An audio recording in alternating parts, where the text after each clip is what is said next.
mengakhirkan hidup dengan mengkaji. Ya diamalkan. Kalau ingin berkah hidupnya dengan mengaji, setelah mengaji maka diamalkan dalam kehidupan sehari-hari. Kalau kita hanya duduk mendengarkan ngaji begini, terus kemudian paham, sesudah paham tidak diamalkan, ya tidak ada keberkahan dari mengaji. Berkahnya ngaji itu kalau diamalkan.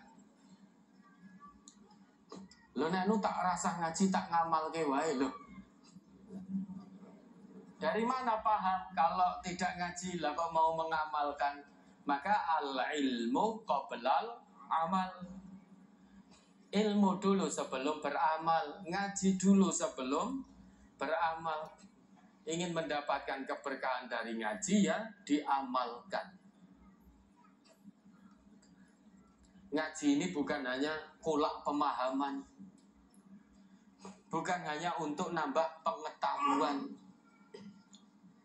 tetapi ma ba'dal fahmi, sesudah paham apa yang harus dilakukan.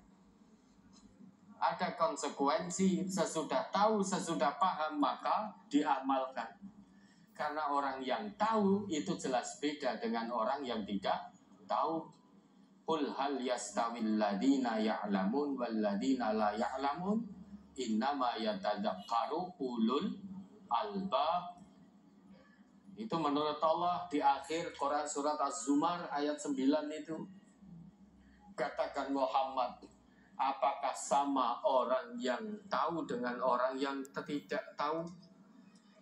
Sesungguhnya yang bisa mengambil pelajaran dari Al-Quran itu hanya hamba-hamba Allah yang berakal sehat. Maka saat kita ngaji ini kemudian mengamalkan hasil kaji, insya Allah menjadi ulul albab. Dan perlu diketahui Bapak Ibu, Quran diturunkan oleh Allah memang untuk dikaji dan diamalkan. Hidup kita yang sekali di dunia ini memang untuk ngaji dan mengamalkan hasil kaji. Itu perintah Allah dalam Quran surat Shad ayat 29. Ayatnya Bapak Ibu sudah hafal semua. Mari, tidak ada salahnya kita ingat lagi.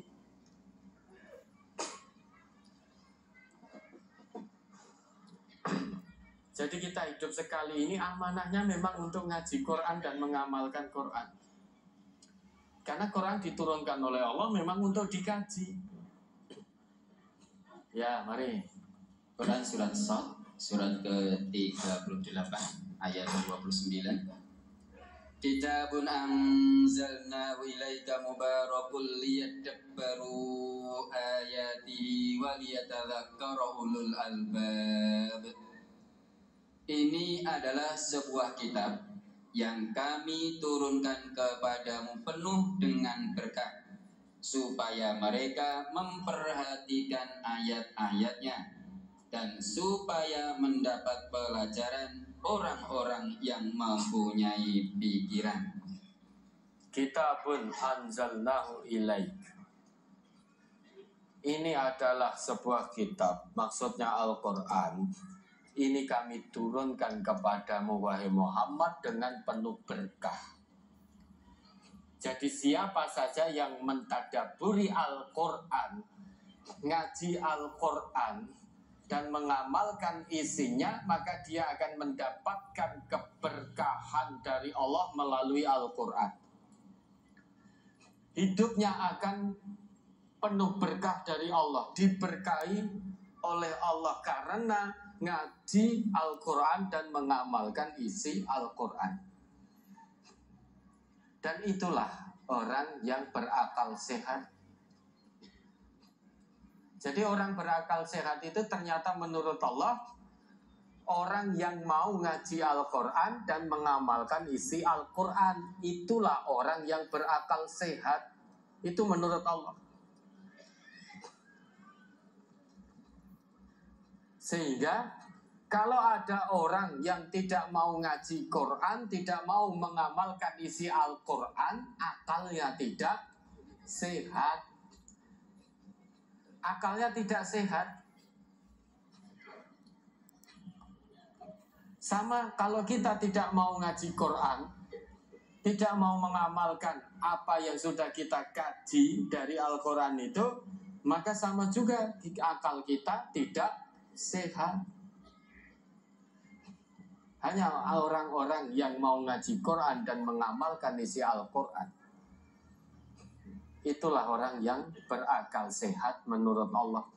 Hidupnya akan penuh keberkahan dari Allah, karena istiqomah ngaji dan istiqomah mengamalkan hasil kaji, sehingga mengandung keberkahan dari Allah. Ya, itulah keberkahan dari ngaji, diamalkan.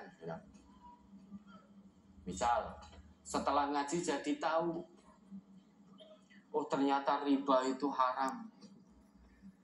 Bahkan dinyatakan perang dengan Allah dan Rasulnya. Sesudah tahu, amalkan itu, tinggalkan riba, hijrah dari riba. Baru kita akan dapat keberkahan ngaji, baru kita akan menjadi ulul albab. Tapi begitu tahu, sesudah ngaji, walah aku kok yang dadak ngaji ki ngopo, padahal pekerjaanku ki bang plecet loh.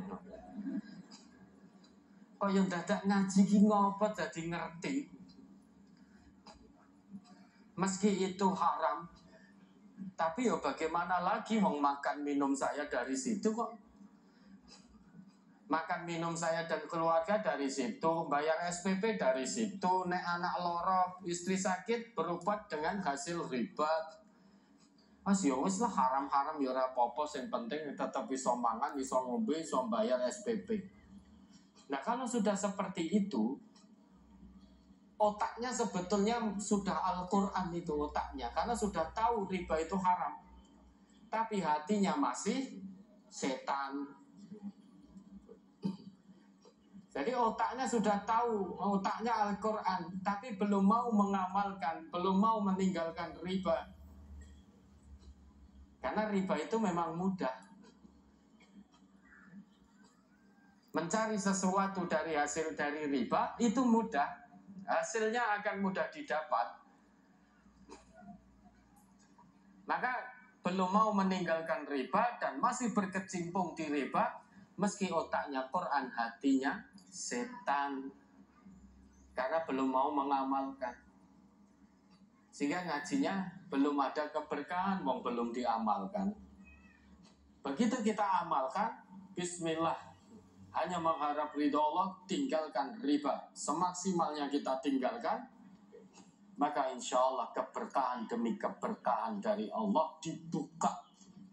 Dari langit, dari bumi dibuka oleh Allah. Allah akan tuntun secara perlahan, tunjukkan jalan keluar, jalan hijrah dari riba. Jangan takut miskin, meninggalkan riba.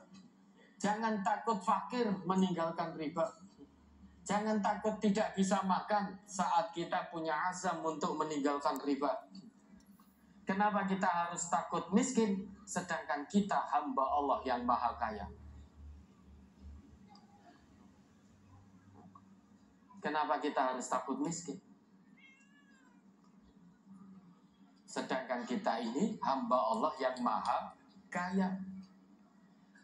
Kalau kita mau hijrah dari riba kok takut miskin, takut fakir, ketahuilah, bisikan itu datangnya dari setan. Memang setan akan terus menakut-nakuti kita dengan kefakiran, dengan kemiskinan. Asyaiton ya'idukumul faqra. Setan itu akan terus menakut-nakutimu, menjanjikan kamu dengan kefakiran. Saat kita mau hijrah dari riba, akan terlintas dalam benak kita, engkau mangane piye, bayar SPP ne piye, ini piye, itu piye, nggak jadi hijrah. Maka keluarga besar MTA, jangan takut fakir, jangan takut miskin, jangan takut tidak bisa makan ketika berazam untuk hijrah dari riba. Kita tidak perlu takut miskin, fakir, dan tidak bisa makan, karena kita ini hamba Allah Al-Ghani, hamba Allah Ar-Razzaq, hamba Allah yang maha kaya, hamba Allah yang maha pemberi rezeki. Maka amalkan hasil gajinya biar hidupnya penuh keberkahan dari Allah. Ya, ada lagi?